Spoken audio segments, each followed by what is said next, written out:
Hello fellow nerds, Calco here, and as I did for Italia, I shall pander to the edgelords of this fandom as well. I get comments on my Hazbin death theory video every day, and there are a lot, and I mean a lot, of your own theories about the Hazbin characters. And thus I learned that this fandom has a lot of edgelords too, but some of them were quite interesting. So I decided to feature them all in a video like I did with Italia and see how it goes.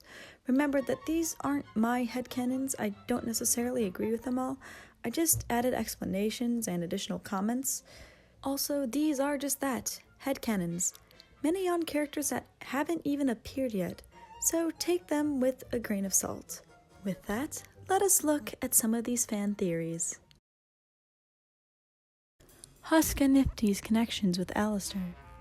While many demons fear Alistair, Nifty seems to treat him like an everyday friend, constantly smiling at him and happy at whatever he does.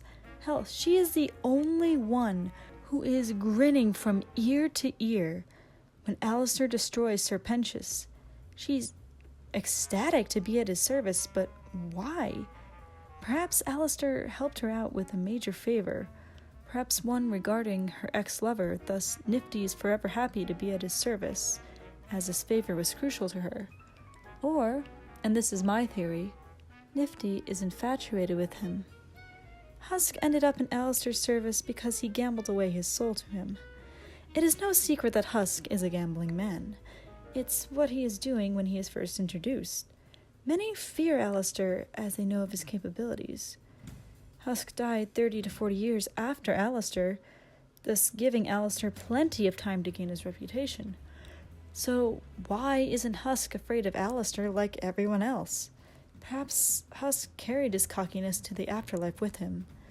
Husk isn't one to be afraid of things, so he challenged Alistair to a game and lost, thus forever being at his service. As Husk has stated, this is not the first time he has used Husk, or Nifty for that matter. So, we for a fact know that these two have been at Alistair's service for a very long time. Crimea was a dog abuser. Even though she has yet to be introduced, I want to do more theories on Crimea since she isn't talked about much amongst the fandom. She looks like a hellhound, but apparently isn't. Perhaps in life she was an animal abuser, specifically a dog hater. During her time in life, she abused dogs or supported dogfighting, and in the end, she died at the hands of those very animals that she hurt. The spots on her legs look somewhat like paw prints. Whether she died of her injuries or an infection, I'm not sure of, but it could be the reason why the dog theme is prevalent. Travis died because of him cheating on his wife. A lot of people have had this theory in the comments. Perhaps Travis's situation was like that of Mrs. Mayberry's, but on the opposite end. Maybe he's her husband. Just kidding. Unless the heart in his eye may represent his lust for those other than his wife. He is dressed in all black because he snuck behind her back constantly.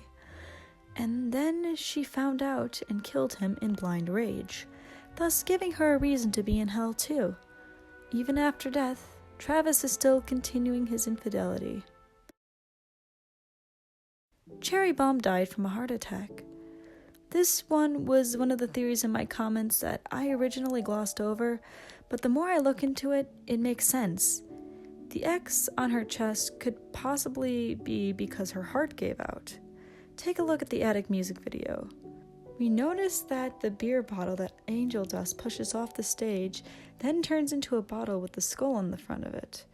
This could possibly indicate poison, so it could be that Cherry was poisoned on a night out of drinking and had a heart attack. Or she had an overdose of some party drug and her heart gave out because of that.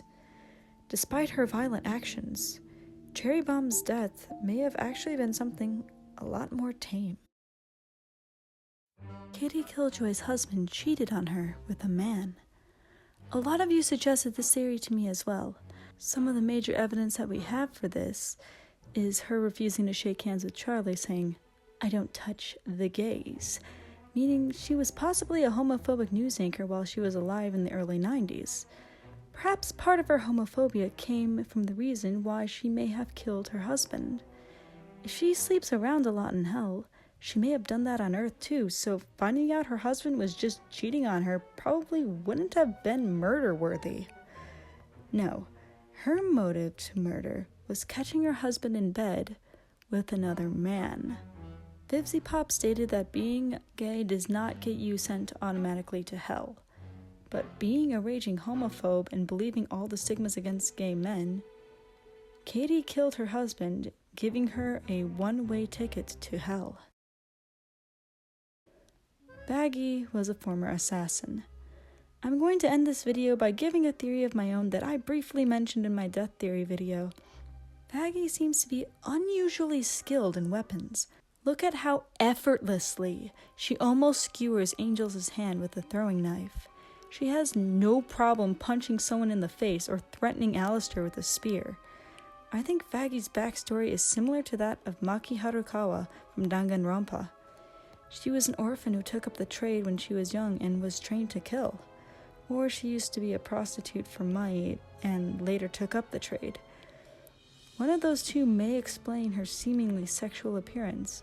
I think she was possibly scouted after murdering someone who had been mistreating her, and instead of reporting her, the witness recruited her. She used her innocent appearance to draw people in, kind of like a moth, and then killed them. Maybe she even disguised herself as an escort in order to claim her victims, hence why she looks like she's dressed in lingerie. Amara Caroline offered another spin to this theory, that Baggy was in a gang. El Salvador is a country with a lot of gangs that cause a lot of crime. Thus, Baggy could have been in an all-female gang that taught her not to trust men. Perhaps she was a juggernaut, and a very skilled one at that, and perhaps her death was due to a gang fight. Either way, despite her innocent appearance, Baggy is most certainly not someone to be messed with. And that's all I have for now. If you want me to continue the series, please let me know by putting your theories in the comments below. But until then, have some doggo therapy.